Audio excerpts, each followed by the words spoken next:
안녕하세요. 얼마 전 결혼해서 행복한 신혼을 보내고 있는 여자입니다. 저와 남편은 정말 이렇게 잘 맞는 사람이 있을 수 있나 싶을 정도로 대화도 잘 통하고 성향도 잘 맞는 천생연분이에요. 이런 남편과 결혼하기까지 참 많은 일들이 있었네요. 주변의 반대는 물론이고 생각지도 못했던 사건들까지. 항상 재미있게 채널을 시청하고 있기에 제 이야기도 공유하고 싶어 사연을 보내봅니다. 저는 홀어머니 밑에서 자랐습니다. 어머니 외에는 그 어떤 친인척도 없이 자랐어요. 친아버지, 친할머니, 친할아버지는 물론이고 외할아버지, 외할머니조차 얼굴을 뵌 적이 없습니다. 어머니께 형제 자매 또한 없었고 심지어 가까이 지내는 지인이나 친구도 없었어요. 말 그대로 완전히 어머니와 저 둘뿐이었습니다. 덕분에 저는 평범한 어린 시절과는 조금 거리가 있는 학창 시절을 보냈어요. 사실 이 사연을 쓰면서 제 학창 시절에 대해 어떻게 이야기를 써내려가야 할지 걱정이 많았습니다. 유치원을 다니던 때까지만 해도 제게는 별 문제가 없었어요.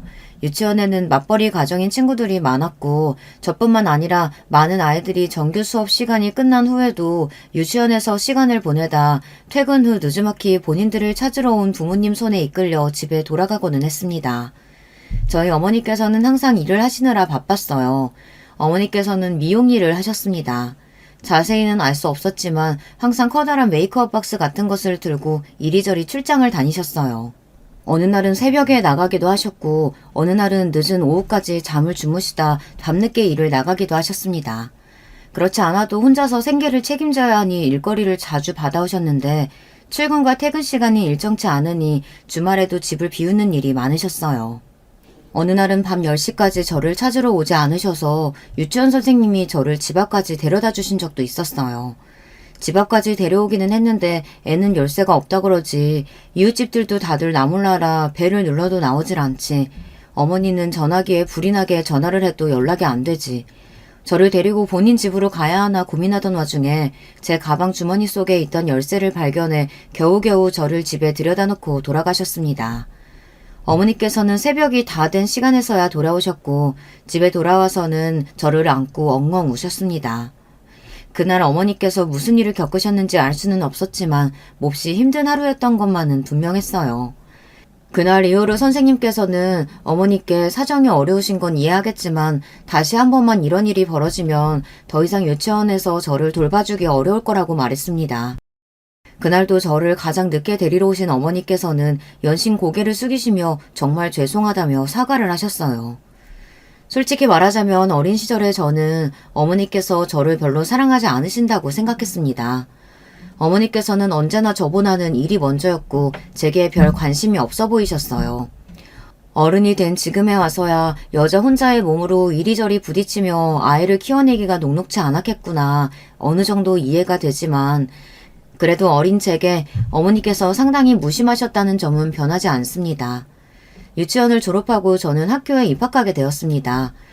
유치원 때까지만 해도 아이들이 뭘 모르니 한부모 가정이라는 이유로 저를 멀리한다든가 못되게 군다든가 하는 일들은 없었는데 학교에 입학하고 나니 몇몇 못된 아이들이 어떻게 알았는지 제게 아빠 없는 애라는 호칭을 붙였습니다. 야, 우리 엄마가 그러는데 너 아빠 없다며? 엄마가 아빠 없는 애랑은 말도 섞지 말랬어. 아빠가 없다니, 그럼 쟤는 어떻게 태어난 거야? 밖에서 주워온 애 아니야? 처음에는 한두 명이서 놀리던 것이 시간이 지날수록 반 아이들 모두가 저를 놀리며 따돌리게 되었어요. 저와 친하게 지내던 친구들까지 분위기에 휩쓸려 저를 괴롭히기 시작했어요. 제 물건을 몰래 훔쳐가 숨겨놓는다든가 제 책상 위에 아빠 없는 애, 부모한테 버림받은 애라며 못된 말들을 잔뜩 낙서해 놓는다던가 짝을 지어 하는 활동에서 저만 쏙 빼고 자기들끼리 짝을 맺는다든가 그런 일들이 있었습니다. 그런 일들을 겪으며 어린 저는 자연스레 성격이 소심해질 수밖에 없었어요. 그렇지 않아도 그리 활발한 성격이 아니었는데 주변에 온통 저를 적대적으로 여기는 사람들밖에 없었으니 당연한 일이었죠. 괴롭힘이 날이 갈수록 심해지자 어린 저는 견디지 못하고 담임 선생님을 찾아갔습니다. 당시 선생님께서는 젊은 여자 선생님이었는데 부임한 지 얼마 되지 않아 열정이 가득한 사람이었던 걸로 기억해요. 그런 선생님께 반 아이들이 아빠 없는 애라고 언어폭력을 일삼았던 사실과 제 물건들을 몰래 가져가서 버려놓는다던가 제게 종이 뭉치 등 쓰레기를 던지는 등의 행동들을 한다. 저는 아무 잘못도 하지 않았는데 이런 괴롭힘을 당하니 너무 힘들다. 그간의 일들을 모두 털어놓자 선생님께서는 떨떠름한 반응을 보이셨습니다. 그래? 우리 반에서 그런 괴롭힘이 벌어지고 있는 줄은 몰랐네. 일단 알았으니까 반으로 돌아가렴. 저는 그때까지만 해도 순진하게 선생님이 모든 일들을 다 해결해 주실 거라고 굳게 믿고 있었어요. 앞으로 반 아이들과 다시 친해지고 행복한 학교 생활을 보낼 수 있을 것이라고요. 그러나 그것은 모두 제 착각이었습니다. 얼마 뒤 교실로 돌아오신 선생님께서는 반 아이들과 제가 모두 함께 있는 자리에서 방금 제가 말씀드렸던 이야기를 꺼내셨어요. 자, 혹시 우리 반에서 다른 친구를 괴롭히는 친구들이 있나요? 쌤이 이리 나와봐. 너를 괴롭힌 친구들을 모두 칠판 앞으로 불러줄 수 있겠니? 전혀 예상하지도 못했던 일에 가슴이 쿵쿵 뛰다 못해 터지는 것 같았습니다. 반 아이들 모두의 시선이 저에게 향했고 그 시선은 하나같이 짜증과 경멸이 섞인 시선이었어요. 제가 선뜻 앞으로 나서지 못하고 자리에 앉아있자 선생님께서는 연신 재촉을 하시며 저를 잡아 이끌어 칠판 앞에 세워놓으셨어요. 저를 괴롭히던 아이들은 어디 한번 불러내보라는 듯 당당한 눈빛으로 저를 바라보고 있었습니다. 지금 다시 떠올려도 숨도 제대로 쉬어지지 않을 만큼 끔찍한 기억이에요. 저는 결국 그동안 저를 괴롭혔던 그 어떤 아이도 불러낼 수 없었고 한참을 칠판 앞에 혼자 서 있다가 교실을 박차고 뛰어나가 버렸습니다. 그 뒤 담임 선생님께서는 저를 따로 불러 선생님에게 거짓말을 한 것이냐, 왜 선생님이 너를 도와주려고 했는데 그런 불손한 태도를 보였냐, 반 아이들에게 물어보니 그런 괴롭힘을 한 적이 없다는데 어떻게 된 거냐, 이렇게 꼬치꼬치 따지듯 캐물으셨고 저는 너무나 억울한 마음이었지만 선생님께 또다시 말씀을 드렸다 아까와 같은 상황이 벌어질까 그냥 입을 다물어 버렸습니다. 그 뒤로 선생님께 괴롭힘 사실을 말씀드리기 전보다 더 힘든 학교 생활이 이어졌어요. 기껏해야 10살배기였던 아이들이 어떻게 그렇게까지 악랄한 행동을 할 수가 있었는지. 여자아이들은 못생긴 제 얼굴을 예쁘게 꾸며주겠다며 제 얼굴에 색연필과 사인펜 등으로 틈만 나면 낙서를 했고 남자아이들은 체육 시간마다 공을 제게 걷어차고는 했습니다. 괴롭힘의 수위는 날이 갈수록 높아졌고 매일매일 눈물로 얼룩진 학교 생활을 보냈어요. 그 모든 괴롭힘들의 이유가 단순히 제가 한부모 가정 아이라는 사실 하나 때문이었죠. 그저 짓궂은 아이 몇몇의 놀림으로 시작되었던 괴롭힘이 주변 어른들의 방치 아래에 그런 집단 따돌림까지 발전했던 거예요. 그 와중에도 저희 어머니께서는 항상 바쁜 나날을 보내셨습니다. 어머니께서는 학부모 참관일이나 운동회, 발표회, 그 어떤 날에도 학교를 찾지 않으셨습니다. 어릴 적부터 늘상 있었던 일이었기에 그닥 섭섭하지는 않았지만 저 또한 어머니에 대한 애정과 사랑이 거의 바닥이 나 있는 상태였어요. 어머니가 아니라 한 집에 살고 있는 법적인 보호자 정도로만 느껴졌어요. 제가 이러다 학교에서 친구들에게 맞아서 어디가 크게 잘못된다고 해도 어머니께서는 아무 관심이 없지 않을까 하는 생각까지 했으니까요. 솔직히 말하자면 그 당시에 제게 조금만 관심을 기울여줄 어른이 있었다면 제가 그렇게 지옥 같은 학창생활을 보내지는 않았을 거예요. 누가 봐도 저는 괴롭힘 당하는 아이였으니까요. 제 물건들은 언제나 새 것에서 헌 것으로 바뀌었고 제 몸에는 생채기가 가득했으며 저는 언제나 우울한 얼굴을 하고 있었어요. 등하교도 항상 혼자, 소풍이며 학교 행사는 전혀 기대하는 눈치가 아니었고 그 나이 또래 아이답지 않게 말도 없고 몹시 조용했어요. 당시 어머니께서 제게 학교 생활이 어떻냐 조금이라도 관심을 기울여줬다면, 힘든 일은 없냐, 든든한 어른의 모습을 제게 보여줬다면 어땠을까, 이런 원망 섞인 상상을 지금도 자주 하곤 합니다.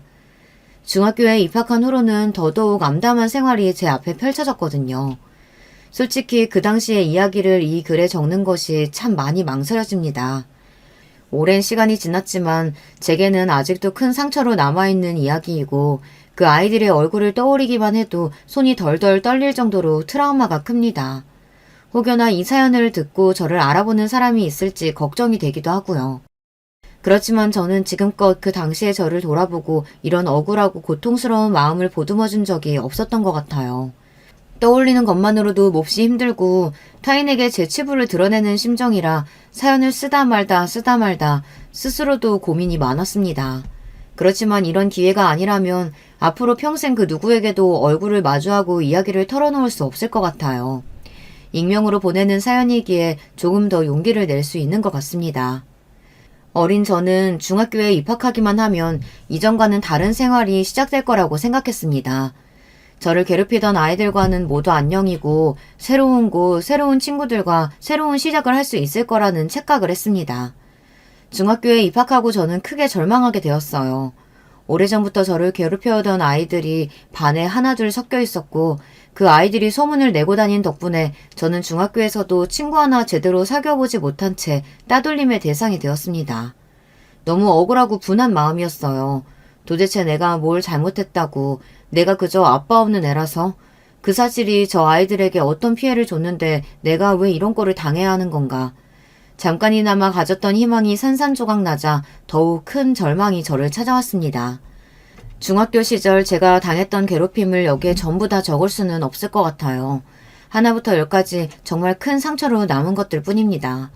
체육 시간에 반 아이들 모두가 제 기구에 장난을 쳐놓고는 제가 다치는 모습을 보고 비웃었던 일, 제 가방을 통째로 소각장에 가져다 버려 울며 가방을 찾아 헤맸던 일, 어머니에 대해 입에 담을 수도 없는 거짓말을 하며 헛소문을 퍼뜨린 일, 전 학교와 마찬가지로 중학교 선생님들께서도 아이들의 괴롭힘에 무관심하셨고 좋지 않은 기억이 있었기에 쉽게 도움을 청할 생각이 들지 않았어요.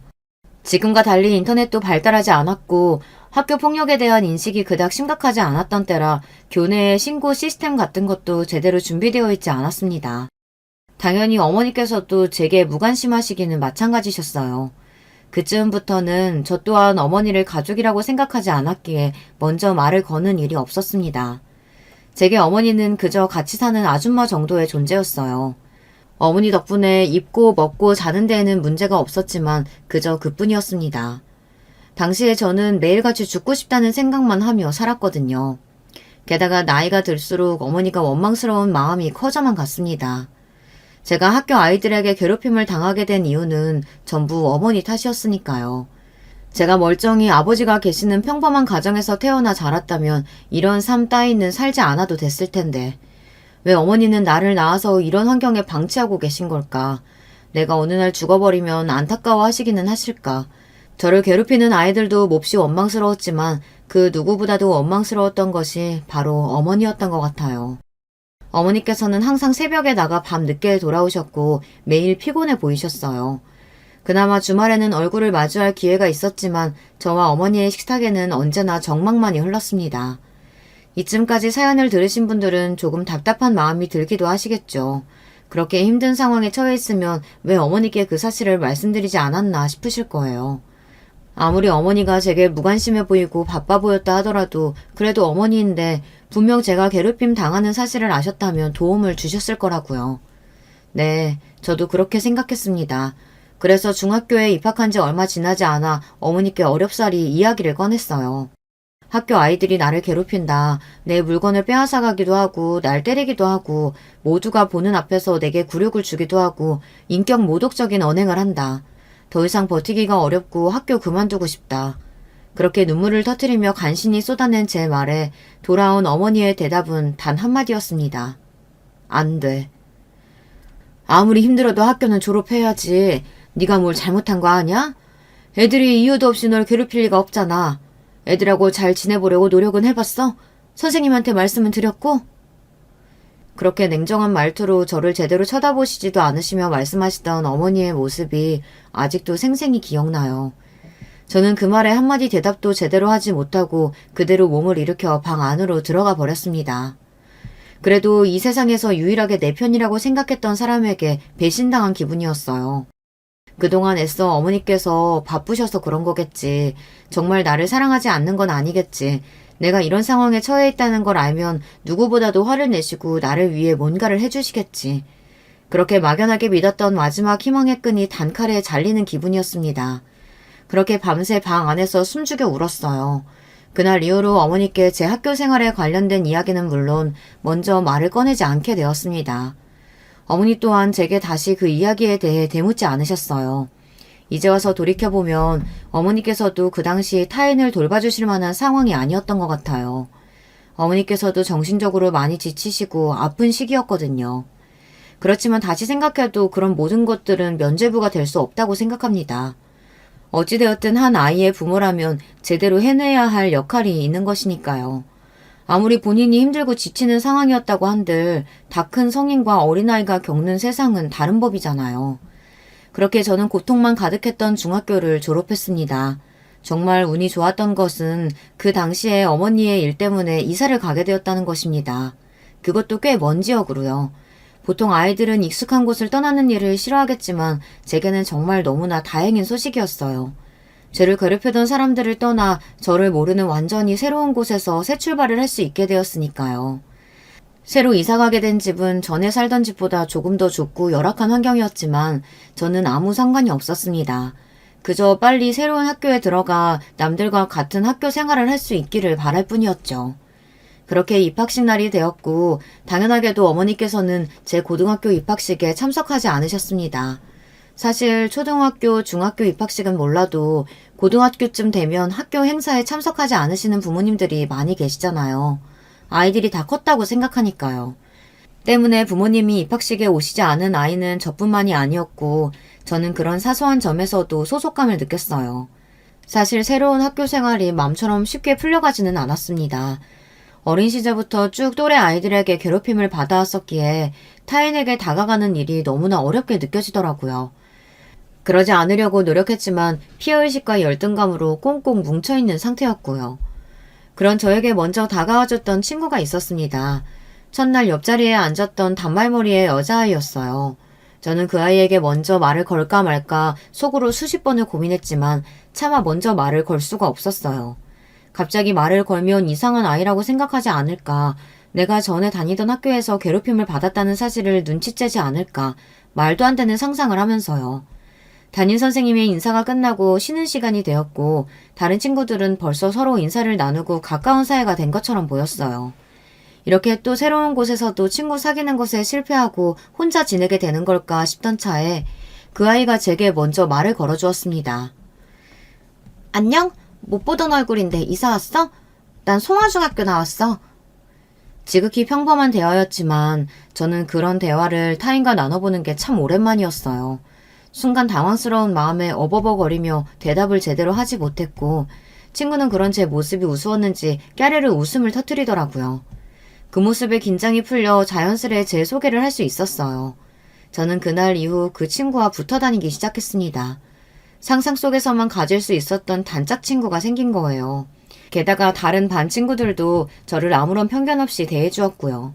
그렇게 행복한 고등학교 생활을 보내게 되었고 어머니께서도 일터를 옮기신 후 생활이 조금 더 안정적이 되셨는지 조금씩 출퇴근 시간이 일정해졌어요. 전보다 훨씬 여유가 생기신 모습이었습니다. 이전에는 학교 생활을 비롯해 제게 아무런 관심이 없어 보이셨는데 식사 중에 요즘 학교는 어떠냐, 친구는 잘 사귀고 있냐 먼저 물음을 건네시기도 하고 저도 학교 생활이 즐거워지니 그런 어머니께 점점 마음의 문을 열게 되었어요. 그렇게 점점 대화가 늘어나게 되었고 어머니와 저는 몹시 살가운 사이는 아니더라도 어느 정도 일상적인 이야기는 주고받는 사이가 되었습니다. 그러던 어느 날 어머니께서 저를 앉혀놓으시고 지난 세월 동안 살아오신 이야기를 해주셨어요. 그리고 아주 충격적인 말씀을 하셨어요. 제가 어머니의 친딸이 아니라는 사실이었습니다. 저는 어머니가 아닌 어머니의 언니, 그러니까 제게는 이모 되는 사람의 딸이었어요. 그동안 자라오면서 아버지를 비롯한 모든 친인척들이 단 한 명도 없다는 사실이 이상하게 느껴졌었는데 다 사정이 있었더라고요. 어머니와 언니는 어렸을 적부터 몹시 우애가 좋은 자매였다고 합니다. 어머니의 부모님께서는 언제나 바쁘신 분들이었는데 외할아버지는 정치를 하셨고 외할머니는 그런 외할아버지를 내조하느라 항상 집안일보다는 바깥일을 우선으로 생각하셨다고 해요. 언니와는 나이 차이가 좀 있었기에 어머니는 언니를 엄마처럼 믿고 따르며 지냈다고 합니다. 그러던 어느 날 언니가 낯선 남자의 아이를 임신한 채로 돌아왔어요. 외할아버지께서는 몹시 노하셔서 도대체 정신머리가 있는 거냐 없는 거냐, 결혼도 안 한 처녀가 애를 배웠다는 게 말이 되냐, 더 말할 것도 없다. 당장 애 지워라 호통을 치셨고 항상 부모님 말씀이면 네네 하며 따랐던 언니가 그날은 처음으로 아버지께 대들며 애 지울 생각 없다. 무조건 낳을 거다. 언성을 높였다고 합니다. 외할아버지께서는 애 낳을 생각이면 집 나가라. 너 같은 딸 없는 셈 치겠다. 언니의 뺨을 내리쳤고 언니는 그 길로 정말 집을 나가버렸다고 해요. 언니가 없는 집은 너무나 쓸쓸하고 외로웠고 어머니께서는 언니를 몹시 그리워하셨다고 합니다. 그렇게 시간이 흘러 1년여쯤 지났을 때 어머니께서는 충격적인 소식을 듣게 되었어요. 바로 언니가 자살했다는 소식이었어요. 알고 보니 언니를 임신시킨 남자가 언니가 아이를 가졌다고 하니 도망가 버렸고 그동안 언니 혼자 일을 하며 아이를 낳고 키우고 있었던 것이었어요. 어찌어찌 열심히 살아보려 애썼지만 부잣집에서 곱게 자란 아가씨였던 언니는 그런 본인의 처지를 견딜 수가 없었는지 결국 극단적인 선택을 하게 되었고 갓난아이였던 언니의 딸은 부모님이 거둬주지 않아 보육원에 갈 처지였다고 합니다. 어머니께서는 도저히 그런 모습을 두 눈 뜨고 볼 수 없었고 결국 저를 데리고 집을 나왔다고 했어요. 언니와 마찬가지로 어머니께서도 평생을 부모님의 울타리 안에서 온실 속의 화초처럼 자라왔기에 막상 사회로 나오니 할 수 있는 일이 없었다고 합니다. 그렇게 시작한 것이 미용 일이었고 정신적으로나 신체적으로나 매일매일이 너무나 힘들었다고 해요. 결혼은커녕 남자를 제대로 만나본 적도 없었던 어머니에게 하루아침에 아이가 생긴 것인데 아무리 죽은 언니를 위한 일이었다고 하더라도 어머니께서 진짜 엄마처럼 저를 사랑해 주시기란 쉬운 일이 아니었겠죠. 게다가 널 보면 언니를 버리고 간 그 얼굴도 이름도 모르는 그 남자가 떠올랐어. 그래서 네가 미울 때도 많았다. 너 때문에 내 인생이 망했다고 생각할 때도 있었어. 그래서 그렇게 내게 모질게 굴었던 거지. 사실 너도 네가 선택한 부모 인생이 아닌데도 그저 원망할 대상이 없어서 너를 원망했던 거야. 완전히 부모 자격 실격인 거지. 매일매일이 지옥같이 힘들고 고통스러워서 모든 걸 다 포기하고 널 버리고 아버지께 돌아갈 생각도 했었어. 그렇지만 지금은 아니야. 나도 이제야 엄마가 될 준비를 마친 거야. 솔직히 어린 마음에 그 당시 어머니의 심정을 전부 이해하기란 어려웠어요. 그래도 그 진솔한 대화 이후로 어머니와 저는 훨씬 더 가까운 사이가 되었습니다. 어머니가 내 친어머니가 아닐지도 모른다는 생각은 어렸을 적부터 자주 하던 것이었지만 실제로 친어머니가 아니었다니 마음이 뒤숭숭하기도 했어요. 그날 이후로 저는 저희 친부모님과 외조부님에 대한 궁금증이 생기기 시작했습니다. 외할아버지는 정치를 하는 분이라고 했고 집도 잘 살고 꽤나 유명한 사람이라고 했으니 혹시 내가 아는 사람은 아닐까, 친부모님은 어떤 분들이었을까 하는 생각들이었어요. 어머니께서는 이제 다시는 볼 일 없는 사람들이고 네가 이렇게 잘하는 동안 우리를 한 번도 먼저 찾지 않은 냉혈한들이다. 신경 쓸 것 없다 말씀하셨지만 궁금한 마음은 어쩔 수가 없었습니다. 제게 먼저 말을 걸어준 친구 덕에 저는 고등학교 생활은 무사히 적응할 수 있었어요. 중간중간 어려움도 있었지만 큰 문제 없이 순탄한 일상을 보낼 수 있었어요. 저는 그 과정에서 마음 착한 친구들과 어울리며 이전 학창시절에서 받았던 마음의 상처를 많이 치료할 수 있었습니다. 지금도 그 친구들과는 계속해서 연락하고 있고 언제나 고마운 마음이 커요. 그렇게 고등학교를 졸업한 후 저는 대학교에 들어가는 대신 어머니를 따라 미용 일을 하기 시작했습니다. 그 즈음부터 어머니는 그동안 모아놓으셨던 돈으로 작은 미용샵을 여셨고 저는 그곳에서 어머니에게 미용을 배우며 일했습니다. 배운 것들로 틈틈이 자격증도 따고 점점 미용에 진심이 되어갔어요. 처음에는 그저 어머니가 하시는 일이기에 별 생각 없이 시작했던 일이었는데 날이 갈수록 욕심이 생기게 되었어요. 결국 저는 어머니 가게에서 일하는 것을 그만두고 더 큰 가게에서 제대로 미용을 배워보고 싶다는 생각에 면접을 보러 다니기 시작했습니다. 다행히도 미리 따두었던 자격증들이 큰 역할을 해주었고 운 좋게 한 샵에 취직을 하게 되었습니다. 그곳에서 저는 지금의 남편을 만났어요.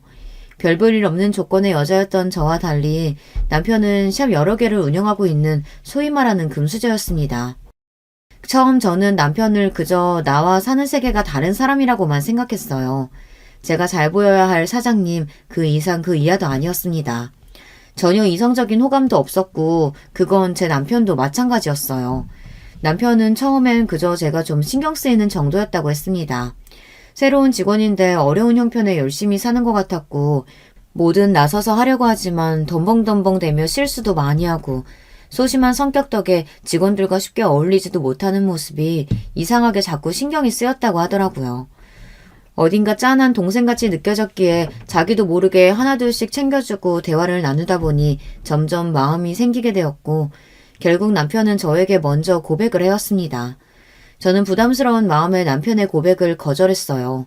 이제 미운털이 바뀌었을 테니 일도 그만두고 새로운 직장을 구해야 하나 걱정을 하고 있었습니다. 하지만 제 걱정과는 달리 남편은 제게 본인의 마음을 강요하지도 고백을 거절당한 것도 기분 나빠하지도 않았어요. 이전과 별 다를 것 없이 제게 친절하게 대해주었습니다. 그런 과정에서 저는 남편에게 천천히 마음의 문을 열 수 있었던 것 같아요. 남편은 제가 가지고 있었던 마음의 상처들을 다 보듬어 주었어요. 그런 남편에게 저 또한 점점 빠져들게 되었습니다. 그렇게 정식으로 교제를 시작하게 되었고 남편 덕에 정말 행복했어요. 남편은 경제적으로도 부유했지만 마음도 풍요로운 사람이었습니다. 저와 남편은 연애하는 내내 한 번도 싸우지 않았어요. 신혼생활을 보내고 있는 지금까지도요. 남편 덕에 전 해본 적 없던 호강을 많이 했습니다. 됐다고 이런 선물 부담스럽다고 말했는데도 자꾸 비싼 옷이며 가방들을 사들고 왔고 항상 좋은 것만 먹여주고 좋은 곳에 데려가고 본인보다 저를 먼저 생각해주고 사람에게 받은 상처와 트라우마가 있어 제가 못난 모습을 보일 때도 언제나 넓은 마음으로 저를 다 이해해 주었어요. 말 그대로 백마탄 완장님 같은 사람이었습니다. 그런 저희에게 문제가 하나 있었다면 바로 시어머니였습니다. 남편은 젊은 나이에 샵을 여러 개 운영하고 있었는데요. 분명 능력 있는 사람이긴 했지만 처음부터 끝까지 남편 손으로 일궈낸 사업은 아니었어요. 시아버지께서는 다방면으로 크게 사업을 하는 분이셨고 처음부터 잘 사는 집안 아들인 줄 알고 있었지만 상상 이상으로 더 잘 사는 집안이었습니다. 외동아들이었던 남편에게 시부모님께서 거는 기대가 컸고 집안에서 정해진 여자와 결혼하기를 바라셨어요.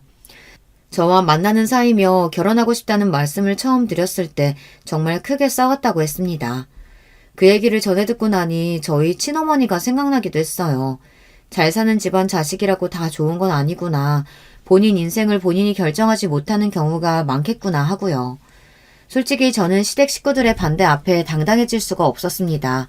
제가 남편에 비해 한참 모자란 사람인 것이 사실이니까요. 애초에 만남을 시작할 때부터 제 욕심이라고 생각했고 억지를 부려 남편 앞길을 가로막고 싶은 생각은 전혀 없었어요. 그러나 남편은 그런 제게 허튼 생각하지 말라며 나는 너하고 꼭 결혼할 거다. 부모님께서 아무리 반대하셔도 내 뜻을 굽힐 생각은 전혀 없다. 저를 안심시켰습니다. 시아버지께서는 그래도 지들이 좋다는데 그냥 허락하자 하셨지만 시어머니께서는 끝까지 저를 반대하셨어요. 그렇지만 더 이상 반대하시면 집안과 연락을 다 끊고 나가서 둘이 바닥부터 시작해서 살겠다 고집을 부렸던 남편 덕에 결국 시어머니께서도 저희의 결혼을 허락하시게 되었습니다. 마지못해 결혼은 허락하셨지만 여전히 저는 시어머니의 눈엣 가시였기에 저를 곱게 봐주시진 않았어요. 언제나 제게 못 배워먹은 애라며 저런 수준 떨어지는 애를 어떻게 집안 식구를 들이냐 면전에 대고 구박을 하셨습니다. 어머니께서도 결혼을 그닥 반기는 눈치는 아니셨어요. 수준 맞는 사람이랑 만나 둘이 행복하게 결혼하고 살았으면 좋겠는데 꼭 그렇게 어려운 길을 가야겠냐. 너희 친어머니 얘기도 해주지 않았었냐. 사람이 너무 욕심을 부리면 안 되는 법이라면서요. 그렇게 순탄치 않은 결혼 준비였는데 상견례 자리에서 일이 터졌습니다. 시어머니께서 어머니를 너무 무시하는 바람에 어머니가 결국 참지 못하고 언성을 높이신 거예요. 당신 애들만 이 결혼 반대하는 줄 알아? 나도 당신들 같이 돈만 많고 사람 무시하는 집안이랑은 상정도 하기 싫어. 돈이면 단 줄 알아? 나도 돈 있을 만큼 있어 봤어. 세상엔 돈보다 중요한 게 있는 거야. 뭐야? 못 배워먹은 집안 아니랄까봐 어디서 반말을 찍찍하면서 사람한테 삿대질을 하는 거야? 사람이 없으면 고개를 좀 숙일 줄도 알아야지. 가진 건 쥐뿔도 없는 주제에 자존심만 세가지고는. 두 사람 다 지금 상견례 자리에서 뭐 하시는 겁니까? 애들 보기 부끄럽지도 않아요? 결국 상견례 자리는 엉망이 되었고 시어머니께서 저런 집안과는 절대 결혼 못한다며 파혼을 선언하셔서 파토가 날 뻔했어요. 그렇지만 언제나 과묵하시던 시아버지께서 나서서 이제 좀 그만하라며 아들이 좋다고 하고 사돈 말대로 돈이 다가 아니지 않느냐. 저렇게 심지 곱고 올곧은 사람이면 애도 잘 키웠을 거다. 더 이상 왈가왈부 토달지 말고 결혼시키라 못을 박으셨어요. 결국 저희는 그날 날짜를 잡게 되었습니다. 그렇게 말도 많고 탈도 많았지만 앞으로 일이 순탄하게 풀려갈 일만 남았다고 생각했어요. 그렇지만 결혼을 한 달가량 남겼던 어느 날 저희 어머니께서 갑작스레 제 곁을 떠나시게 되었습니다. 사이는 위암이었고 알고 보니 어머니께서는 오래전부터 투병을 해오셨지만 그 긴 시간 동안 제게 아무런 티를 내지 않으셨던 것입니다. 어떻게 그 긴 시간을 힘든다는 말씀 한마디 하지 않고 혼자서 버텨오셨던 건지. 암을 발견했을 때 이미 말기였기에 굳이 수술을 한다거나 더 이상의 연명치료를 하지 않고 고통을 줄여주는 진통제만으로 버티며 담담히 죽음을 받아들이셨다고 했어요. 그렇게 저는 하루아침에 천의 고아가 되었습니다. 어머니께 저는 처음부터 끝까지 마음의 짐만 되는 존재였다는 생각을 지울 수가 없었어요. 어머니가 많이 원망스럽기도 했지만 그만큼 어머니께 많이 기대고 있었고 세상 하나뿐인 가족이었던 어머니를 정말 많이 사랑했습니다. 어머니께서 암이라는 사실을 혼자서 아시고 긴 시간 동안 버티시는 동안 저는 남편과 연애하며 결혼할 생각에 들떠있기만 했다니 죄책감과 죄송함이 이루 말할 수 없었어요. 어머니의 장례를 준비하면서 너무나 슬펐습니다. 그런 제게 남편은 결혼을 미루자는 이야기를 꺼냈습니다. 마음 추스르고 어느 정도 주변 정리가 되었을 때 결혼하는 것이 좋을 것 같다면서요. 시어머니께서는 옳다구나 하고 그래 이 기회에 좀 더 진지하게 결혼에 대해 다시 고민해보라며 너희 어머니께서도 이 결혼 반대하시지 않았냐. 하늘에서 얼마나 슬퍼하시겠냐. 말도 안 되는 소리를 짓거려댔습니다. 평생 주변의 모든 사람들과 인연을 끊고 저만을 위해 살아오셨던 분이니 장례식장에는 어머니가 운영하셨던 가게와 관련된 사람들만이 몇몇의 화환을 보내주었어요. 다른 식장에 비해 썰렁한 분위기였습니다. 시어머니께서는 식장에 들어서면서부터 저 들으라는 듯이 세상에 이렇게 화환 없는 장례식장은 또 처음 본다면서 돈이 중요한 게 아니다 큰 소리로 따박따박 따지더니 돈 말고 주변에 사람도 없었던 모양이라고 개털 집안이 따로 없네 말씀하셨습니다. 순간 너무나 화가 났고 아무리 저를 싫어하신다고 하더라도 남의 장례식장에 오셔서까지 저런 말을 하실 수 있나 싶어 저도 모르게 언성을 높였습니다. 시어머니께서는 그런 제게 역시 개 잡종 집안 출신이었다면서 CM이 될 사람이라고 생각하면 이렇게 건방지게 굴 수가 없다며 못 배워먹은 년 며느리로 들일 생각 추호도 없다. 이 결혼 무효다. 파혼이다. 소리를 지르셨습니다. 그쯤 되니 저도 더 이상 참을 수 없었기에 이런 취급을 받을 바에 저도 결혼 안 하겠다고 소리를 지르려던 찰나 조용하던 식장 입구에 갑자기 인기척이 느껴지더니 정장을 입은 남자들이 우르르 몰려 들어오기 시작했습니다. 갑자기 일어난 일에 저와 시어머니, 남편 모두 어안이 벙벙한 채로 그 광경을 지켜보고 있었어요. 정장을 입은 남자들 사이로 딱 봐도 귀티가 철철 흐르는 할아버지 한 분이 제게 다가오시더라고요. 그러더니 제 손을 꼭 잡고 제 이름을 말씀하시며 그동안 고생 많았다 말씀하시는데 본능적으로 알 수 있었습니다. 이분이 제 외할아버지시구나 하고요. 어머니께서 돌아가셨다는 소식을 듣고 급하게 오느라 화환이고 뭐고 아무것도 준비를 못했다며 혼자서 장례 치르느라 얼마나 힘들었냐. 본인이 제 할아비라 말씀하시는데 옆에서 그 얘기를 듣고 계시던 시어머니 얼굴이 새파랗게 질려있더라고요. 분명 가족이라고는 엄마밖에 없다고 하지 않았냐. 할아버지라니 그게 무슨 말이냐 따지듯 제게 물어오시는데 외할아버지께서 그동안 인연이 닿질 않아 서로 모르고 지내고 있었다. 이제라도 손녀를 찾았으니 그동안 못해줬던 거 다 해주려고 한다 답하셨어요. 시어머니께서는 믿기시지 않는다는 표정으로 저와 할아버지를 번갈아 쳐다보시다가 급하게 장례식장을 빠져나가셨습니다. 남편 또한 너무나 놀랐지만 일단 나중에 다시 이야기하자며 시어머니를 따라 식장을 빠져나갔고 저와 할아버지는 자리에 앉아 그간의 이야기를 나누었어요.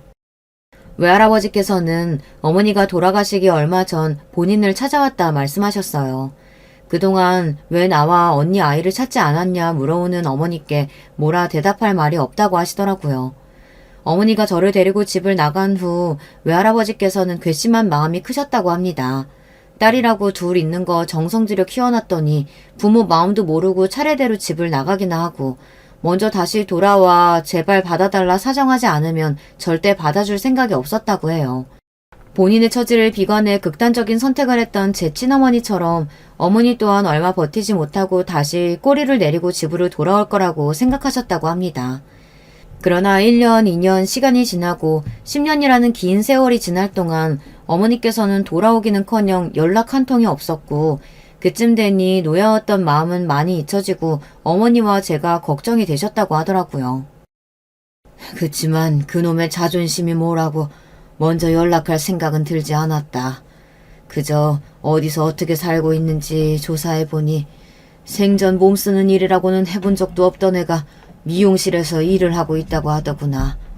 아이도 별 문제 없이 학교 다니고 있다고 하고 잘 살고 있는 것 같기에 그때는 그저 그 사실을 안 것만으로 만족했어. 그렇게 외할아버지께서는 또 긴 세월 동안 저와 어머니를 잊고 본인 인생에 집중하며 열심히 달려오셨다고 해요. 그렇게 본인이 목표하던 자리에 도달하고 인생을 되돌아보게 되었을 때 그제서야 딸들에게 너무나 매정했던 본인의 행동이 몹시 후회가 되셨다고 합니다. 그때 마침 어머니께서 외할아버지를 찾아오셨고 어머니께서는 본인이 위암 말기라며 곧 죽는다는 소식을 외할아버지께 전하셨어요. 어머니께서는 나 곧 죽는다. 언니 딸은 곧 결혼한다. 내가 죽고 나면 그 애 혼자 세상에 남겨질 것 같아 걱정되는 마음에 아버지 찾아온 거다. 난 솔직히 아직도 부모님이 많이 밉다. 그래도 언니 딸이 무슨 죄가 있냐. 아버지 하나뿐인 손녀니 나 죽고 나서 부디 잘 챙겨주시길 바란다. 그렇게 어렸던 애가 결혼한다고 잔뜩 들떠있는데 내가 보기엔 아직도 철부지나 다름없다. 아버지께서 나한테 조금이라도 미안한 마음이 있다면 나 죽고 나서 모르는 척 하지 말아달라는 말을 남기고 덤덤히 돌아가셨다고 합니다. 그렇게 얼마 지나지 않아 어머니께서는 정말 돌아가셨고 뒤늦게 그 소식을 접하신 외할아버지께서는 사람들을 이끌고 장례식장을 찾아오셨던 것이었습니다. 저는 정치에 관심이 없어 잘 몰랐지만 외할아버지께서는 제 생각보다 훨씬 더 유명하신 분이었어요. 사연에 실명을 언급할 수는 없지만 아마 여러분께서도 수도권에 살고 계시다면 한 번쯤 들어보셨을 만한 분이실 겁니다. 어머니께서 잘 사는 집에서 태어나 자랐다고 하셨을 때 잘 살아봤자 아마 시댁이랑 비슷한 수준이겠거니 막연히 생각만 했었는데 알고 보니 비교도 되지 않는 다이어수저 집안 출신이었어요. 그런 부귀영화를 뒤로하고 죽은 언니를 위해 맨몸으로 애 하나 데리고 나와 평생을 고생만 하다 쓸쓸하게 돌아가셨다니. 어머니가 원망스럽기도 하고 한때는 남보다 못한 사이라고 생각했지만 모든 사실을 다 알게 된 지금은 너무나 감사하고 죄송한 마음이 큽니다. 저를 위해 어떤 희생을 하셨는지 어떤 조건들과 행복한 인생을 뒤로하고 저를 선택하셨던 것인지 이제는 다 알고 있으니까요. 그렇게 장례식이 마무리되고 외할아버지께서는 괜찮다고 손사래를 치는 제게 결혼 축하 선물이라며 최고급 아파트와 함께 제가 운영할 수 있는 미용샵을 오픈해 주셨어요. 사실 저만의 가게를 가지는 것은 오래전부터 꿈같은 일이었는데요. 지금도 현실이 믿기지가 않아요. 어머니를 잃은 슬픔이 채 가시기도 전에 새로운 가족이 생겨 얼떨떨한 기분입니다. 장례식장에서까지 개 잡종 집안인의 모내에 큰 소리를 떵떵 치시며 파혼을 외치시던 시어머니께서는 지금은 완전히 다른 사람이라도 되는 듯 제 앞에서 설설 기고 계세요. 정확히는 모르지만 알고 보니 외할아버지께서 시아버지 사업에 도움을 많이 주신 분이었다고 하더라고요. 솔직히 아직도 실감이 나질 않아요. 드라마에서나 보던 일이 제게 실제로 일어나다니. 학창시절 친구들에게 아빠 없는 애라고 괴롭힘받으며 지냈던 때만 해도 제가 세상에서 제일 불행한 사람이라고 생각했거든요. 멋있고 부자인 아버지께서 어느 날 왕자처럼 제 앞에 나타나 저를 구해주는 상상을 매일 밤 하며 잠들었어요. 그런 상상을 하면서도 절대로 일어날 일이 없다는 것을 스스로 알고 있었기에 참 비참했었는데 철없는 어린애가 하던 상상 속에서나 일어나는 일이 정말 현실에서 벌어지다뇨. 남편은 정말 잘 됐다며 이제라도 가족을 찾아서 다행이다 진심으로 저를 축하해 주었어요. 시아버지께서도 다른 사람도 아니고 본인 사업에 큰 도움을 주신 외할아버지의 손녀였다니 정말 운명이라는 것이 존재하는 모양이라며 앞으로 한 가족처럼 잘 지내보자 제 등을 토닥여 주셨습니다. 애초에 시아버지께서는 제 결혼을 크게 반대하시지 않는 분이셨으니 제가 외할아버지의 손녀라고 해도 크게 태도가 변화지지 않으셨어요. 시어머니 쪽은 이야기가 좀 많이 다르지만요. 그동안 제게 막말과 폭언을 쏟아내며 매사에 구박을 일삼았던 시어머니께서는 살얼음판을 걷는 기분이신 모양입니다. 제가 외할아버지께 그동안의 시어머니의 만행을 전부 다 일러바치고 복수라도 할까봐 걱정이 되시는 거겠죠. 물론 그런 생각을 한 번도 해보지 않은 것은 아니었지만 굳이 실행에 옮길 생각은 없습니다. 이제 한 가족이 될 사이인데 굳이 두 사람 사이를 나쁘게 만들어서 저한테도 좋을 게 없잖아요. 다만 굳이 시어머니께 그런 짓을 하지 않을 거라고 말씀드려 안심시켜드릴 생각도 없습니다. 저도 당한 만큼 시어머님도 마음고생 좀 해보시라는 마음이 조금은 있어요. 그렇다고 제가 어머니께 갑질을 하거나 건방지게 군다든가 선을 넘는 괴롭힘을 하는 건 아니니까요. 비록 자의는 아니더라도 사이좋은 고부관계가 될 수 있다면 굳이 그 방법을 피해갈 이유는 없다는 생각입니다. 언제나 야 너 하시며 저를 하대하시던 어머님께서는 지금은 항상 웃는 낯으로 우리 아가 하시며 180도 변한 태도로 저를 대하십니다. 그 모습이 조금 가식적으로 느껴지고 불편하기도 했었지만 지금은 이런 상황을 즐기고 있어요. 물론 이 모든 것들이 저의 외할아버지가 아니었다면 일어나지 않은 일들이었기에 한편으로는 조금 씁쓸한 마음이 들기도 합니다. 시어머니께서는 여전히 저를 무시하고 계실 테고 저는 그런 무시를 참지 못해 결혼이고 뭐고 다 없고 남편과 헤어졌을지도 모르는 일이죠.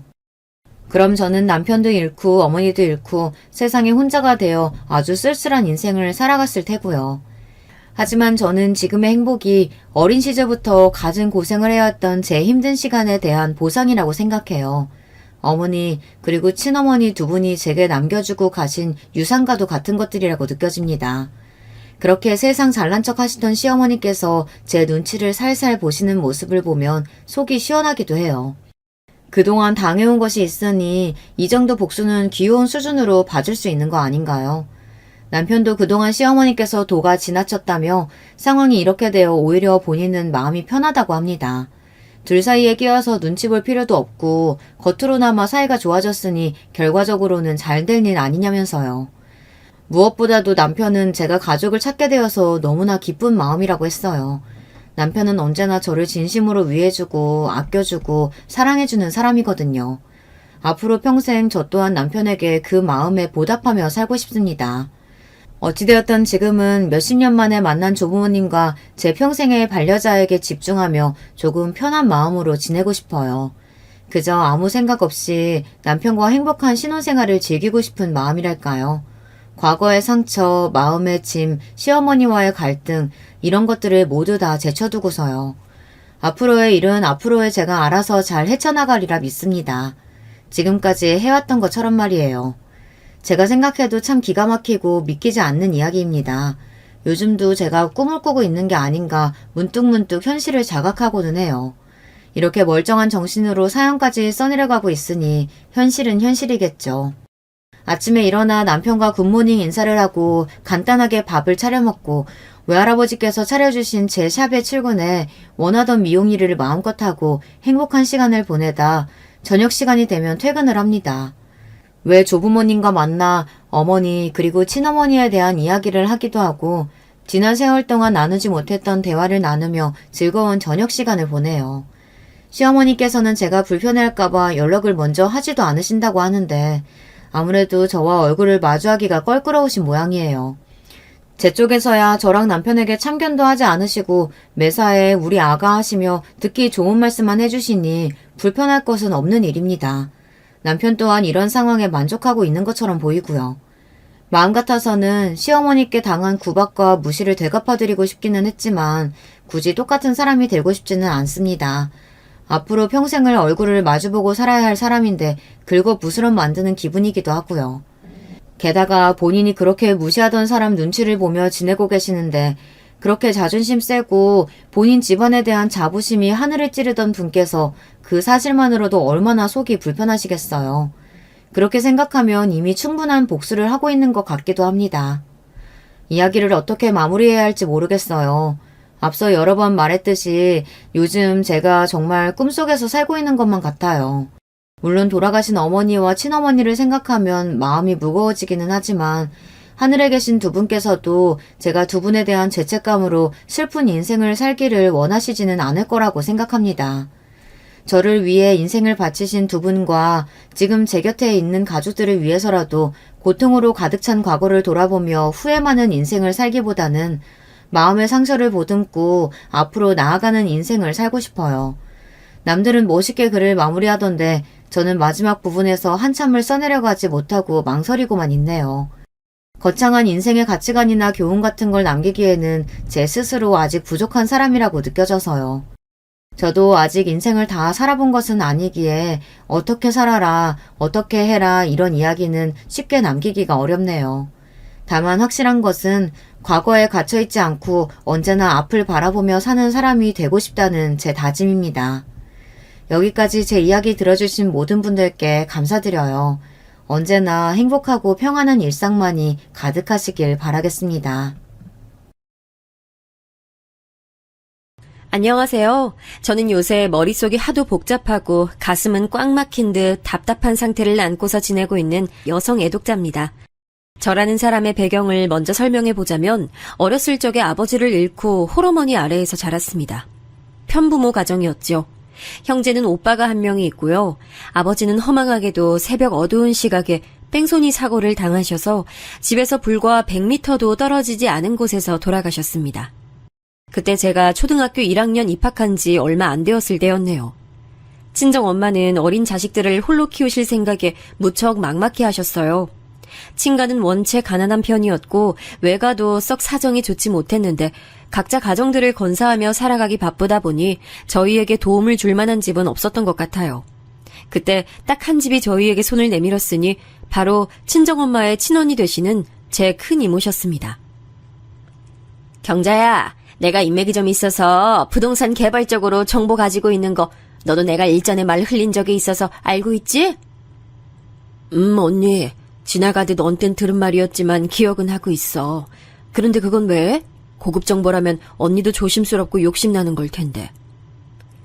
나도 당연히 욕심나지. 이번에 뜬 정보대로라면 이거 완전 노다지야.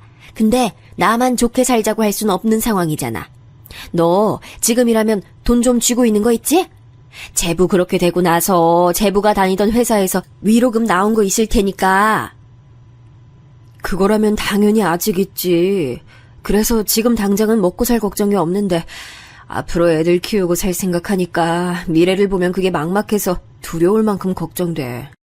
지금 가진 돈으로 얼마나 버틸 수 있을까 싶기도 하고 내 주제에 좋은 직장이나 과연 잡을 수 있을까 그런 회의감도 들어.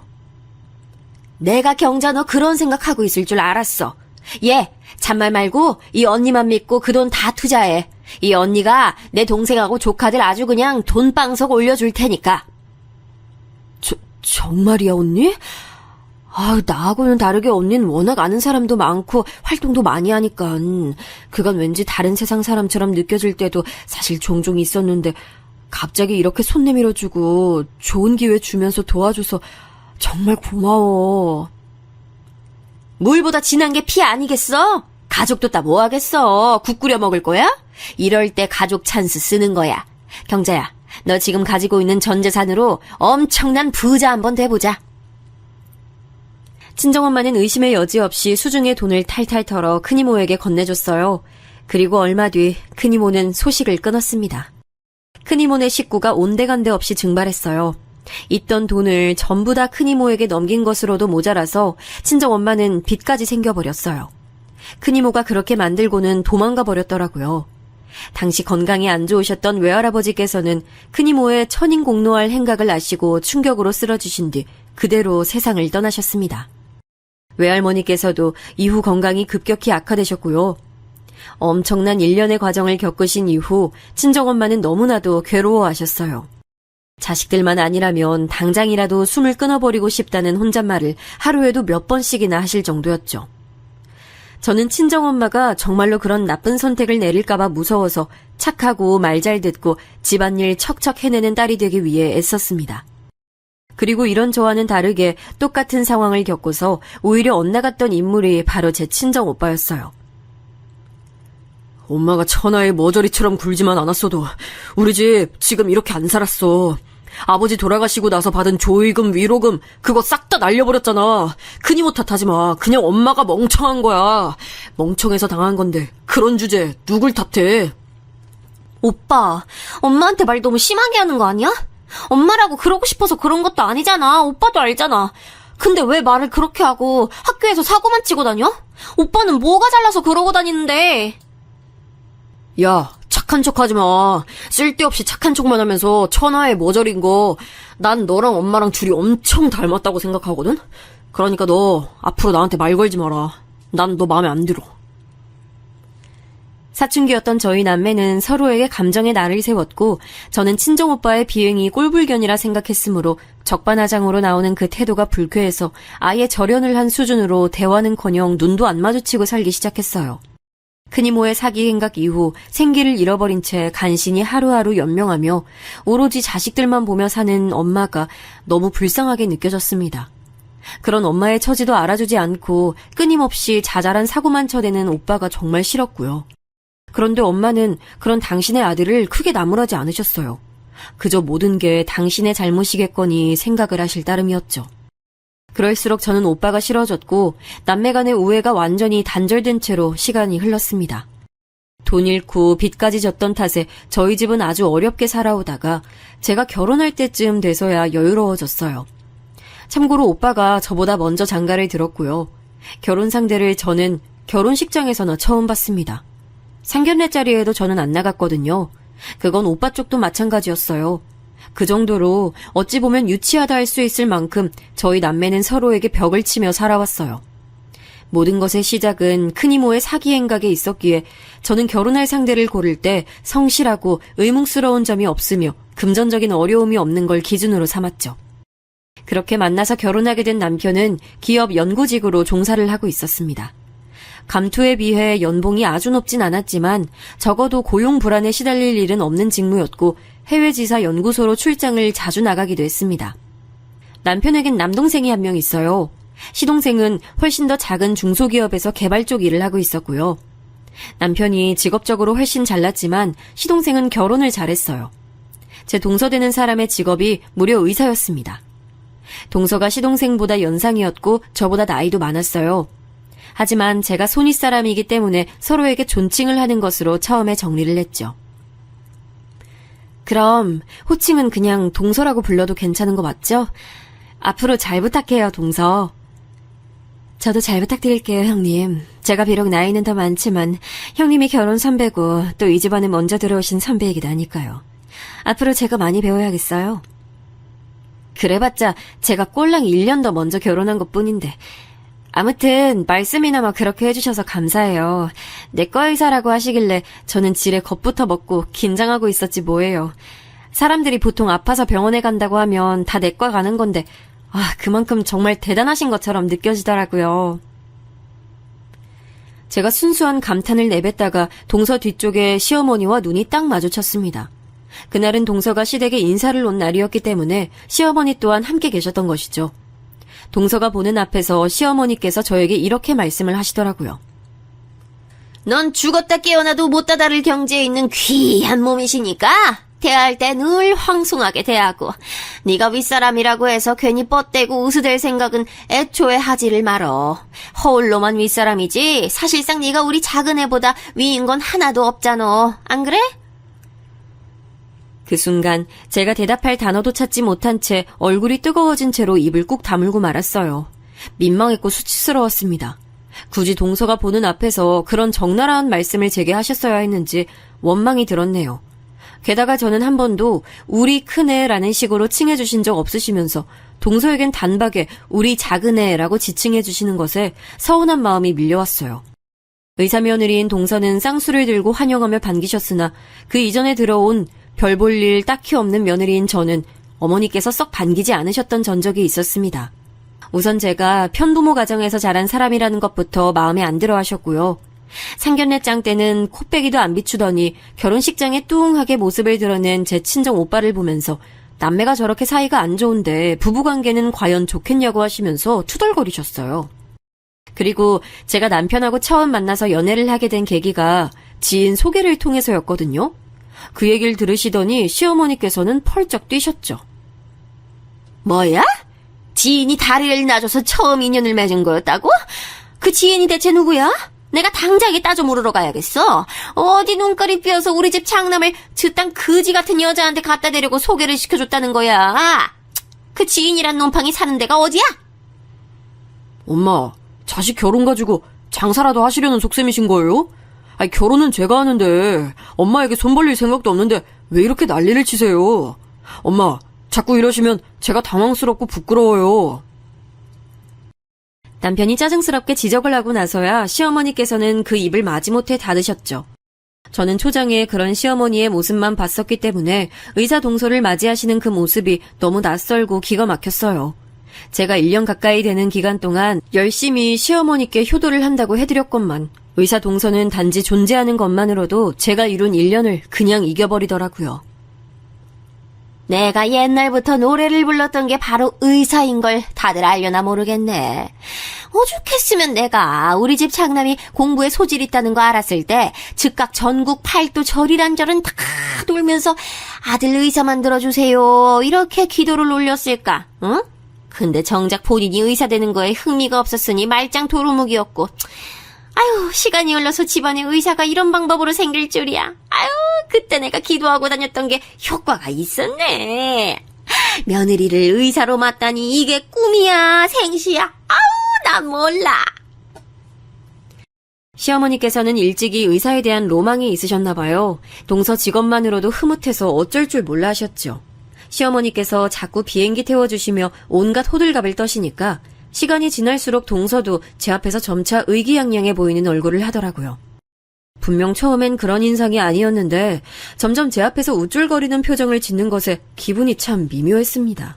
아예 이런 상황을 제가 안 보고 살 수 있다면 별로 상관이 없었을 텐데 저희 부부가 입주를 기다리는 집에 들어갈 수 있는 시기와 원래 살고 있었던 월세집의 만기가 너무 동떨어지는 바람에 부부는 어쩌다 보니 시댁에 들어가서 지내게 됐어요. 한마디로 제가 시어머니와 같이 살게 됐다는 것이죠. 의사 동서는 공사다망하지도 않는지 종종 시댁에 들르는 효심을 발휘했는데 그럴 때마다 다과상을 차려내는 건 제 몫이었습니다. 끼니 때에 맞춰서 오기라도 하면 제가 밥을 차리는 거였고요. 당연하다시피 뒷정리를 하는 것도 제 역할이었어요. 시어머니께서 의사 동서만 보면 입이 해벌쭉 하시니 제가 감히 그 앞에서 동서에게 이래라 저래라 시킬 수도 없었네요. 그런 와중에 또 동서가 임신을 했어요. 어느 날 초음파 사진을 들고 왔는데 태아 사진이었습니다. 어머나, 세상에. 아유, 빠지는 구석 하나 없는 우리 작은 애가 임신마저도 시기적절하게 척척 해내는구나. 마침 집에 과일 맛있는 것들 사놨는데 잘 됐어. 과일 먹고 가. 아직 입덧은 안 하지? 어이, 거기, 너 과일들 종류별로 깎아서 내와. 네 귀한 동서 먹을 거니까 예쁘게 잘 깎어. 알겠다고 대답하기에는 괜히 기분이 언짢았고 안 한다고 대답을 하는 건 말이 안 되는 상황이라 그냥 아무 대답도 않고 그저 묵묵하게 그날 과일이나 죽어라 깎았습니다. 동서는 빈말이나마 제가 할게요 라는 걸 안 하는 사람인 걸 이미 알고 있었기에 기대도 안 했고요. 그런데 잠시 후 동서가 저에게 넌지시 이런 말을 건네더라고요. 형님은요, 제가 볼 때마다 느끼는 건데 밥하고 빨래하고 과일 깎고 이런 가사일하고 참 어울리시는 분 같아요. 이미지하고 걸맞는다고나 할까요? 아, 그거 칭찬이죠? 고마워요, 동서. 제가 어렸을 때부터 저희 친정엄마 도와서 이런저런 일 많이 했더니 손이 좀 야무져요. 이걸 이렇게 받아주시다니. 아, 형님 참 긍정적이시네요. 세상 사는데 고민이 하나도 없으시겠어요. 원래 사람이 너무 똑똑하고 뛰어나도 그만큼 세상 바라보는 시각이 골치 아파지고 스트레스 받는 분야도 늘어나는 거거든요. 제가 그래서 갖가지 일로 늘 생각이 많은 스타일이죠. 이런 저와 정반대 사람이 바로 형님 같아요. 저도 형님처럼 단순한 사람이었다면 어떻게 살았을까 하는 궁금증이 일어나네요. 저기요, 동서. 저보다 많이 배우고 많이 잘난 건 알겠는데 사람 면전에 대고 그런 말을 하면 듣는 입장에서는 이거 지금 나를 비꼬는 건가? 비웃는 건가? 이런 생각이 들 수밖에 없어요. 그것도 살살 웃음치면서 말을 하면 더 오해가 쌓이는 거고요. 똑똑한 사람한테 제가 이런 충고 날리자니 민망하긴 한데 아무튼 주의해 주셨으면 좋겠어요. 아, 네, 그렇군요. 네네, 알겠습니다, 형님.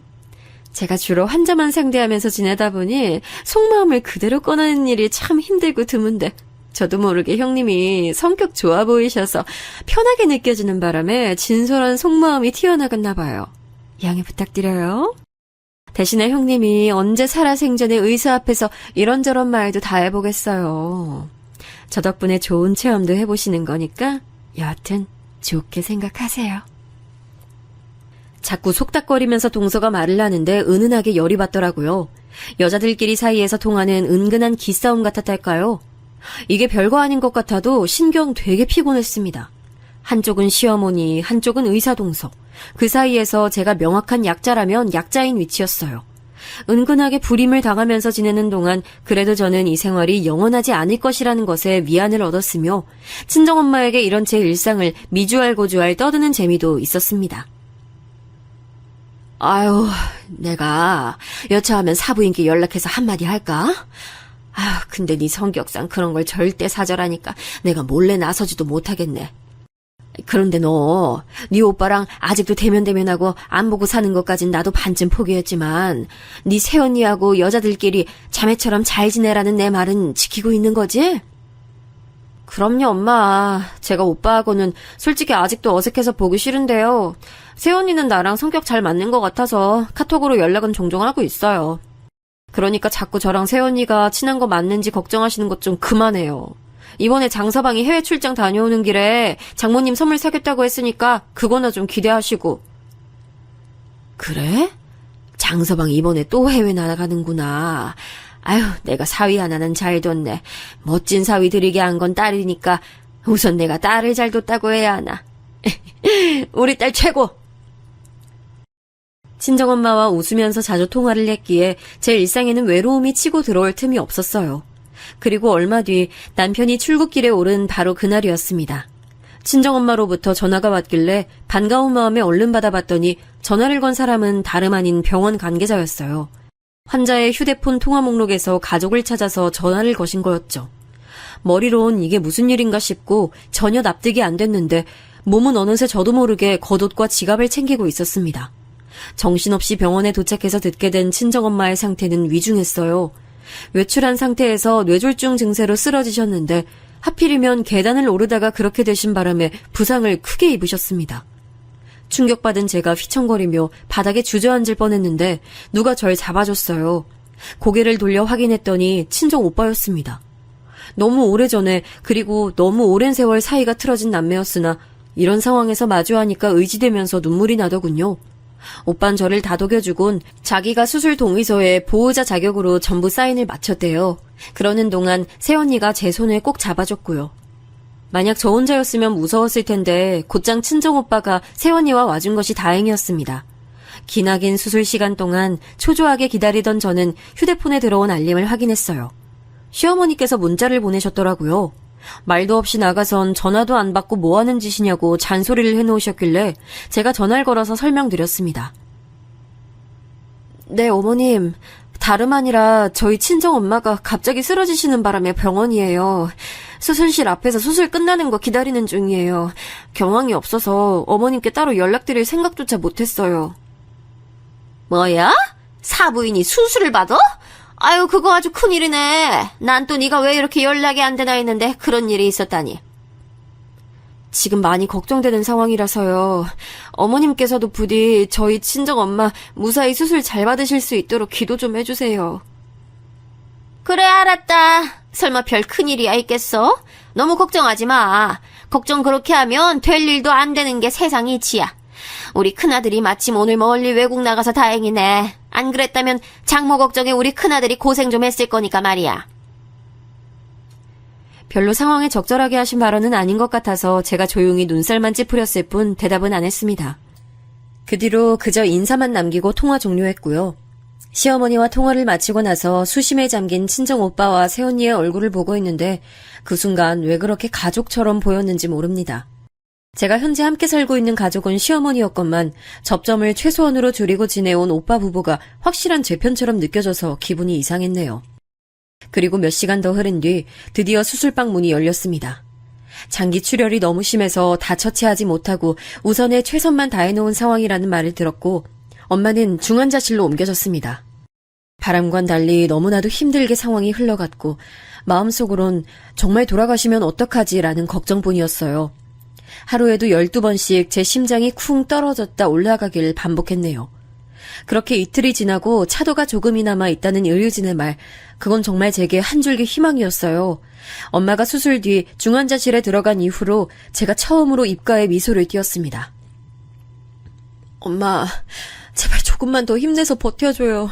이대로 떠나기엔 엄마도 너무 억울하고 한만 많은 인생이잖아. 이제야 편하게 빛 좀 보려고 하는데 설마 이렇게 떠나실 건 아니죠? 기분 탓이었을까요? 엄마 안색도 한결 나아 보였어요. 저는 희망의 불씨를 가슴에 품은 채로 엄마의 기적적인 회복을 기도했습니다. 그러나 하늘도 무심하시지. 엄마는 제 간절한 바람에도 불구하고 숨을 거두셨습니다. 차도가 보인다는 말을 들은 지 불과 24시간도 지나지 않아 벌어진 일이었습니다. 저는 아무래도 마음의 준비가 안 돼 있었나 봐요. 친정엄마의 임종을 확인하자마자 눈앞이 노을해져서 혼절까지 하고 말았어요. 피로와 스트레스가 잔뜩 누적되어 있었던 탓인지 몇 시간씩이나 정신을 차리지 못했다가 간신히 깨어났고 옆에는 새언니가 있었습니다. 괜찮냐고 물어보기엔 아닌 상황인 거 아는데 이 말밖엔 물을 말이 없네. 좀 괜찮아요? 장례 준비는 절차대로 다 하고 있어요. 몸 추스르는 대로 장례식장 내려가면 되는데 제 바람으로는 그냥 더 누워있어도 좋을 것 같아요. 아니에요. 제가 어떻게 더 누워있겠어요. 우리 엄마 차가운 영안실에 누워있다가 뜨거운 불길 속으로 들어갔다가 작은 함에 담겨서 영영 좁은 공간에 안치될 일만 남았는데 자식으로서 제가 어떻게 누워있어요. 저 좀 부축해주세요. 우리 엄마 영정 앞으로. 제가 지금 바로 가야겠어요. 입에서는 속사포처럼 말이 줄줄 튀어나갔어요. 그 몽롱하고 멍한 정신으로 어떻게 그런 말을 다 내뱉고 새언니와 함께 장례식장까지 갔는지 저도 의문입니다. 몸과 마음은 만신창이가 됐지만 마치 본능에 따라서 그렇게 했나 봐요. 오빠는 침통한 얼굴로 아무 말 없이 제 어깨를 몇 번 두드려줬습니다. 혈육이기에 알 수 있는 것인데 오빠는 애써 건조한 눈가를 유지하고 있었지만 울고 있는 셈이나 다름없었어요. 그 떨리는 눈동자, 부자연스럽게 힘이 들어간 인매만 봐도 속으론 오열하고 있는 걸 알 수 있었네요. 이 세상에서 지금 이 순간 제 아픔과 슬픔을 가장 이해할 수 있는 존재가 친정오빠라는 사실을 느낄 수 있었습니다. 역시나 가족은 가족이란 생각을 했네요. 제가 혼이 빠져서 친정엄마의 영정사진을 보며 눈물 짓고 있는 사이 친정오빠는 조문객들을 응대하며 조금도 쉬지 않았습니다. 우리 엄마 마지막 가시는 길에 그래도 오빠가 자기 최선을 다하는구나. 오빠도 우리 엄마 자식이라는 걸 어쩌면 내가 의도적으로 지난날 동안 간과하고 살았을지도 모르겠네.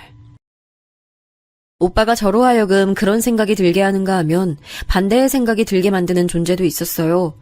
저는 조문 온 시동생을 보면서 멍하게 입을 뗐습니다. 혹시 어머님 같이 안 오셨어요? 그리고 동서는요? 아, 형수님, 그게 두 사람 다 사정이 있어서 지금 같이 오진 못했습니다.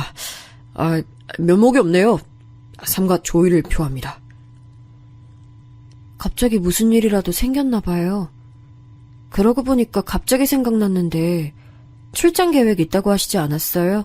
제가 얼핏 들었던 것 같은데 엄마 일 때문에 잊고 있었네요. 예, 맞습니다.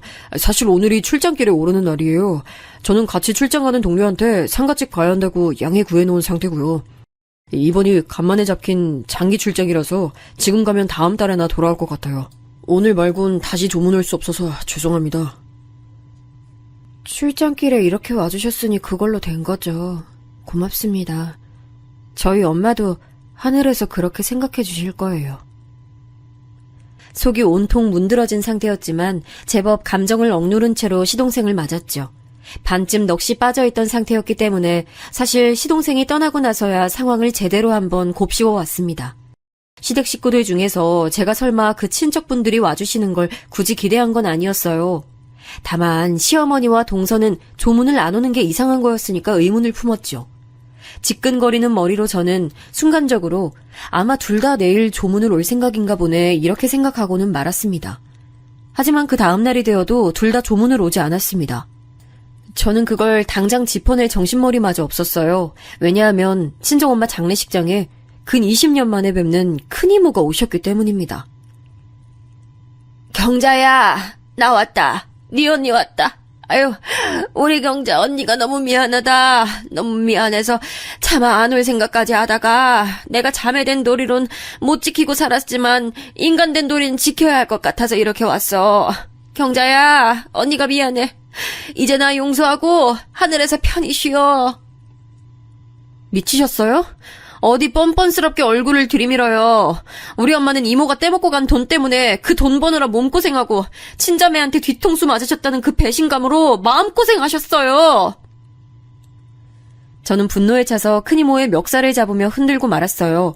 그러자 몇 걸음 뒤에 떨어져 있던 남자가 급하게 다가와서 저를 거칠게 떼어내더군요.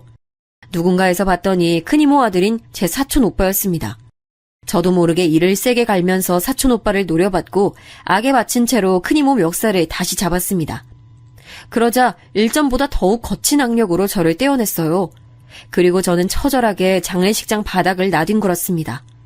아픔에 경악하고 있던 그때 달려온 사람이 바로 친정 오빠였죠. 이게 뭐하는 짓이야? 돈에 천륜도 져버리고 영혼까지 팔 수 있는 천박한 족속들이 우리 엄마 가시는 길에 똥칠하러 온 걸로도 모자라서 내 동생까지 괴롭혀? 네 동생이 먼저 우리 엄마 괴롭혔다 이 자식아. 어른 멱살 잡아 흔드는 그게 어디 제정신이야? 누구 보고 천박한 족속들이래. 기껏 시간 내서 조문 와줬더니 이딴 반응을 보이는 거야말로 천박한 거 아닌가? 맞지 엄마? 그동안 반성 한번 안 하고 살아왔다는 걸 아주 잘 알겠네. 수치도 모르고 설치는구나. 우리 엄마 장례식에서 내 눈앞에서 내 동생을 그렇게 대하고도 무사할 거라고 생각했다면 오산이야. 여보, 경찰 불렀지?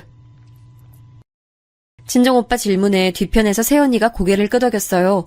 그러자 큰이모와 사촌오빠 표정에는 대번에 난감한 기색이 피어나더군요.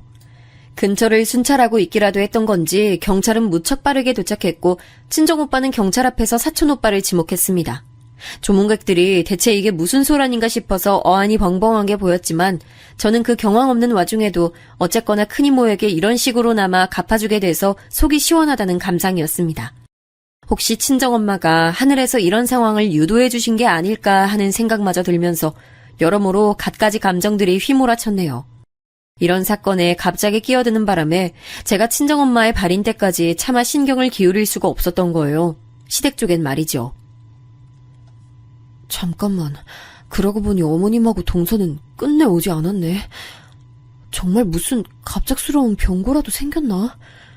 엄마 장례를 힘들게 치르고 있을 나한테는 알리기 미안하니까 아무 말도 안 하고 있는 건가? 화장터에서 머리가 깨지도록 오열을 하고 납골당에 가서 친정엄마가 편하게 자리 잡으시는 모습까지 보고 나서야 저는 문득 시댁 생각을 해냈던 거예요. 안 그래도 마치 말이 송해하고 있는데 새언니가 저에게 슬쩍 다가오더니 물어보더라고요. 저기 그런데 동서 되시는 분은 그렇다 치고 어떻게 시어머니께서도 안 오실 수가 있어요? 궁금해서 계속 물어볼까 하다가 이제서야 물어보는 거예요. 혹시 뭐 때문에 안 오신 거래요? 네? 아, 그게 사실은 저도 연락을 받은 게 없어요.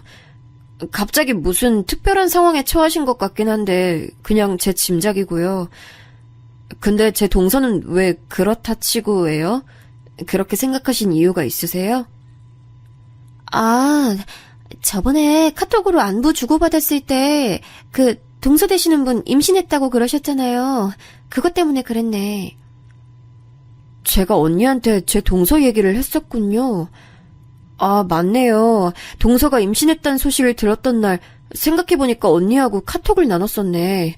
그때 약간 제가 경황이 좀 없어서 얼떨결에 언니 카톡에 답장을 했었던 것 같은데 그때 동서 얘기를 했었네요. 근데 임신이랑 조문이랑 무슨 관련이 있나요? 요즘 세상은 이런 거 안 따지는 사람들이 훨씬 많긴 한데 아직도 있다고 저는 들어서 알고 있거든요. 임신한 몸으로 상갓집 가는 거 아니라고 믿는 사람들이요. 그런 사람들 아직 꽤 있대요. 동서 되시는 분도 그래서 안 오신 거 아닐까요? 그렇지 않고서야 이유가 없잖아요. 아, 제가 그런 쪽으로 미처 생각을 못했네요. 언니 말 듣고 보니까 일리가 있어요. 아무래도 그 사유인 듯 싶어요.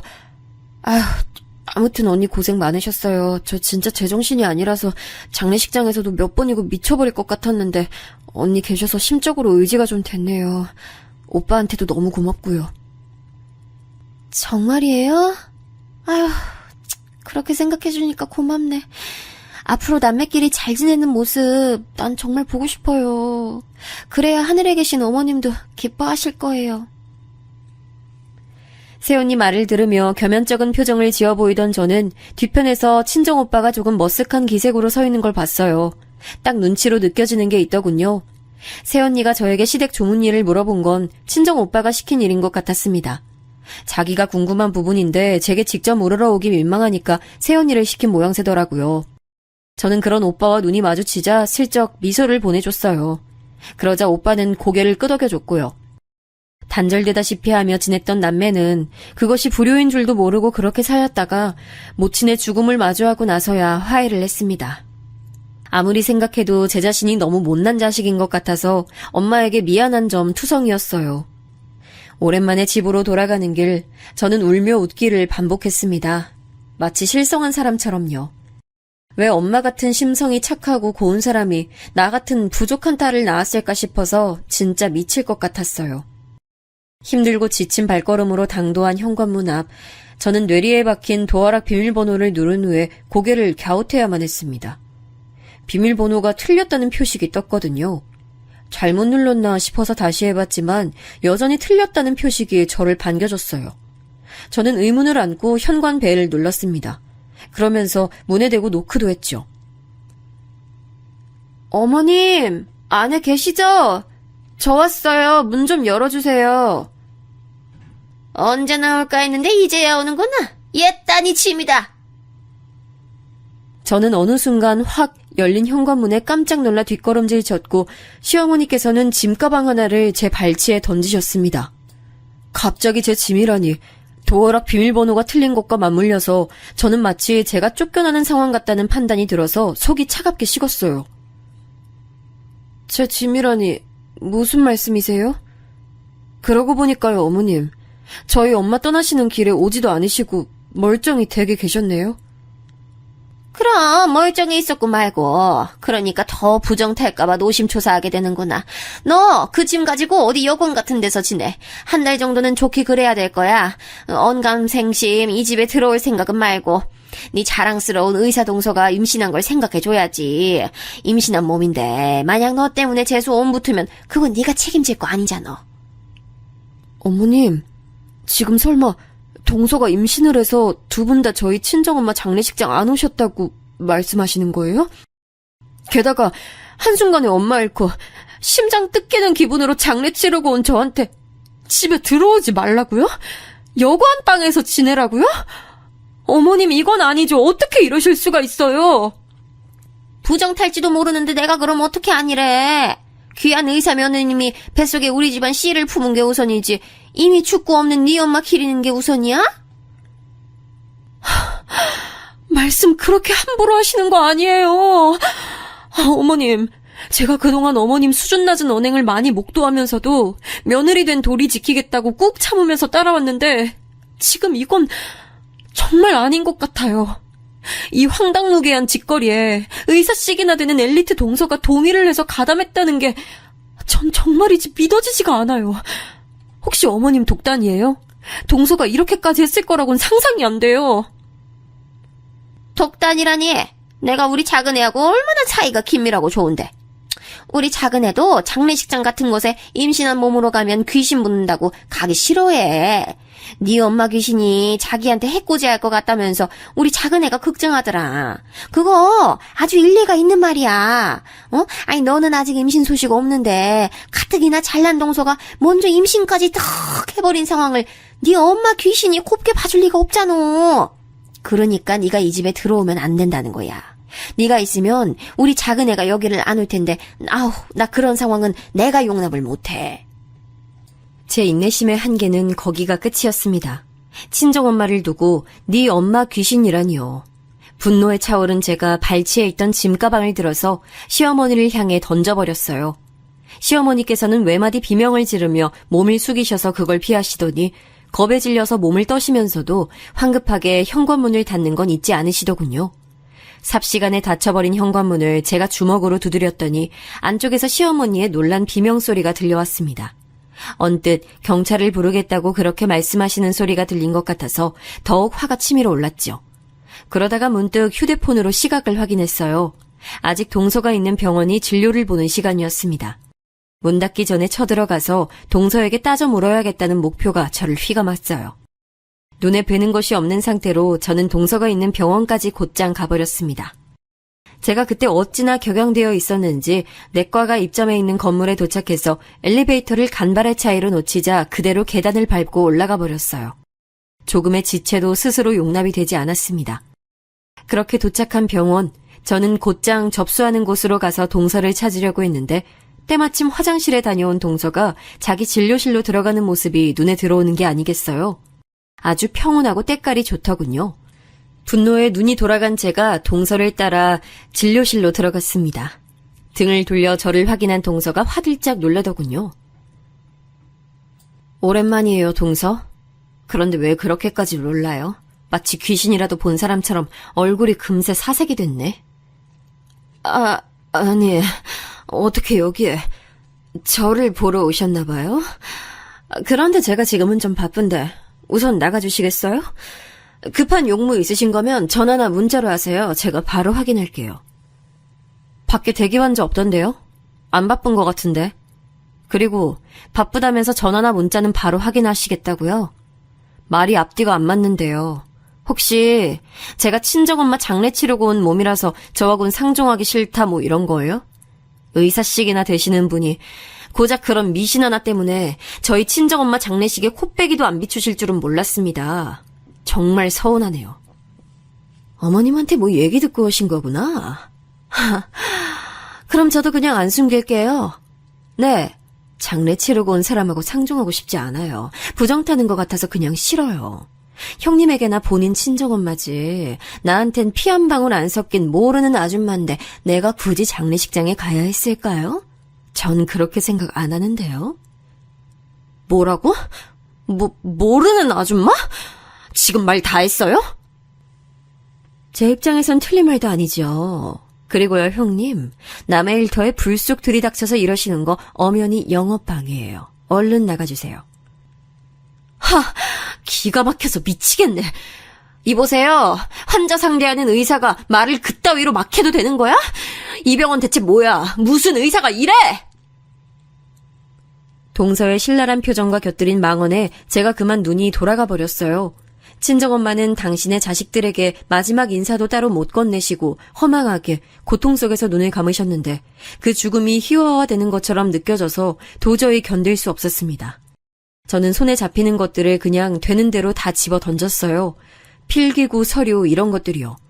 놀란 동서가 비명을 지르며 문 쪽으로 급히 달려가다가 한 번 넘어졌고 허둥지둥하며 일어나더니 진료실 문을 열고 나가버렸어요. 저는 바닥에 떨어진 서류를 발로 짓밟으며 저도 모르게 눈물을 흘리고 있었습니다. 이 모든 상황이 그냥 벅찼고 힘들었고 친정엄마가 보고 싶을 따름이었어요. 접수처에 있던 분들이 저를 말리러 왔는데 저는 스스로 진정하고 제 발로 걸어 나갔습니다. 나와보니 동서는 접수처 구석의 벽에 붙어서 공포에 질린 눈을 하고 있더라고요. 그 꼬라지를 보는데 그저 피식 웃음이 나왔습니다.